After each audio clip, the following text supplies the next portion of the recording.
एक बार गौ माता के सम्मान में और उन पूज्य जो गौ माता के लिए हुतात्मा हुए उनके सम्मान में चाहूँगा दोनों मुट्ठियाँ बांधकर एक बार जोरदार जय घोष करके दिल्ली के संसद मार्ग को गुंजित करेंगे। दोनों भुजाएं खड़ी करेंगे। बोलिए गौ माता की, सुरभि मैया की, भारत माता की। सादर वंदे धेनु मातरम। मंच पर उपस्थित परम पूज्य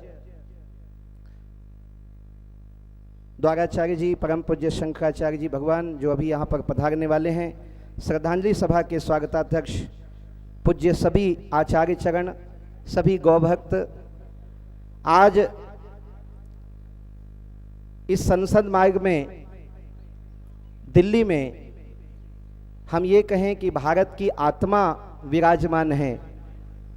संत समाज भारत की आत्मा है और गौ हत्या से देश नहीं, गौ हत्या से केवल देश की प्रजा नहीं, बल्कि आज संतों के दिल्ली के संसद मार्ग में बैठने से यह प्रमाणित होता है और भारत की सरकार को ये बात अच्छी तरह समझ में आनी चाहिए कि गौ हत्या से भारत की आत्मा छलनी हो रही है। गौ हत्या के कारण भारत की आत्मा दुखित होकर आज दिल्ली में आई है।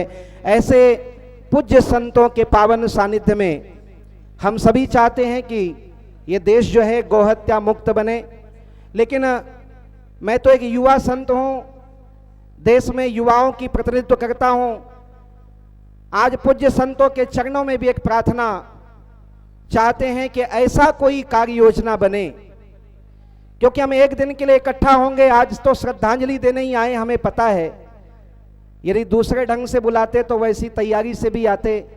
संतों का आदेश था कि श्रद्धांजलि ही देना है, लेकिन ऐसा आदेश मिलना चाहिए, उसकी प्रतीक्षा पूरे देश के गौभक्त कर रहे हैं। एक बार आर पार की लड़ाई भी करनी पड़े तो हम तैयार हैं। आप पूज्य संत चरण हमें आदेशित करें।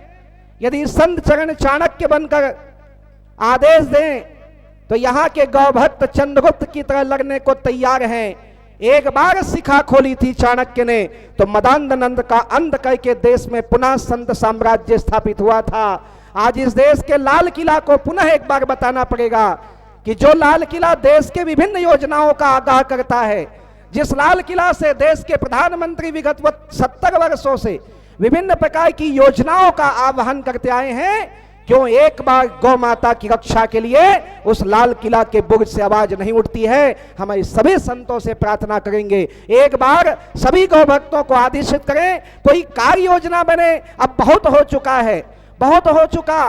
पीर पर्वत सी हुई अब पिघलनी चाहिए, इस हिमालय से कोई गंगा निकलनी चाहिए। एक बार ऐसी गंगा आप सभी संतों के मार्गदर्शन में निकले जो भारत देश में गौ हत्या के कलंक को धो डाले और आने वाले सदियों सदियों तक कोई हिम्मत ना करे कि देश में गौ माता की हत्या हो सके। उन वीर शहीदों को श्रद्धांजलि देने आए हैं, ज्यादा कुछ कहने नहीं आए हैं। हमें पता है कि 1966 के बाद आज तक उतना प्रबल आंदोलन देश में नहीं हुआ। जो हुआ उसे याद करके हमने आज 50 साल बिताया है, तो आने वाले एक साल के अंदर यदि 91वां वर्ष मनाया जाए तो वो आर पार की होनी चाहिए। ऐसा कोई आदेश हमारे सभी जगत गुरु इस मंच से दे तो मैं समझता हूं देश में कुछ क्रांति आएगी और गौ माता की रक्षा के लिए कुछ होगा।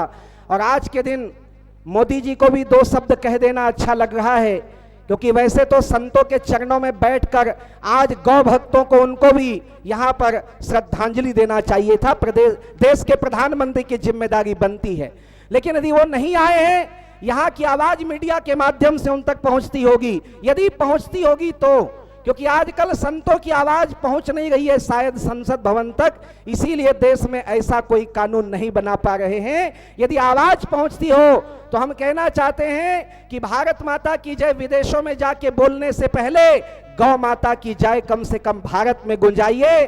जब तक गौ माता की जय भारत में नहीं गूंजेगी तब तक के इस देश का कभी कल्याण नहीं हो सकता। ये देश की जो आन बान शान है वो गौ माता है। हमारे पूज्य पथमेरा स्वामी कहते हैं कि देश की प्राणी नहीं है गाय, गाय देश की प्राण है, गाय जानवर नहीं है, गाय इस देश की जान है। और जब प्राणहीन देश होगा तो ऐसे देश का क्या करोगे? इसलिए कहना चाहते हैं कि मन की बातें, बहुत मन की बातें करते हैं, मन की बातें बंद कीजिए, मत ज्ञान बांटिए मोदी जी, गौ हत्यारों की सबसे पहले भुजा काटिए मोदी जी। और नहीं तुम्हारे बस में, यदि नहीं तुम्हारे बस में तो हमें बोल दो मोदी जी, और संविधान से बंधे हमारे हाथ खोल दो मोदी जी। क्योंकि अब की नहीं हुई तो, अब की नहीं हुई तो पूरा ज्वार उठाने वाले हैं हम। गौ मां के बेटे हैं, तलवार उठाने वाले हैं। एक बार आवाज आए और आप सबसे चाहूंगा यदि मेरे साथ हैं तो एक बार फिर दोनों भुजा उठाएं। समय की मर्यादा में अपनी बात को खत्म करूंगा। पूज्य संतों के चरणों में प्रणिमाम निवेदित करूंगा। पूज्य जगत गुरु शंकराचार्य जी भगवान जब राजिम कुंभ छत्तीसगढ़ आए थे तो मैंने निवेदन किया था कि आप आगे आए, आपके पीछे पीछे पूरा देश चलेगा।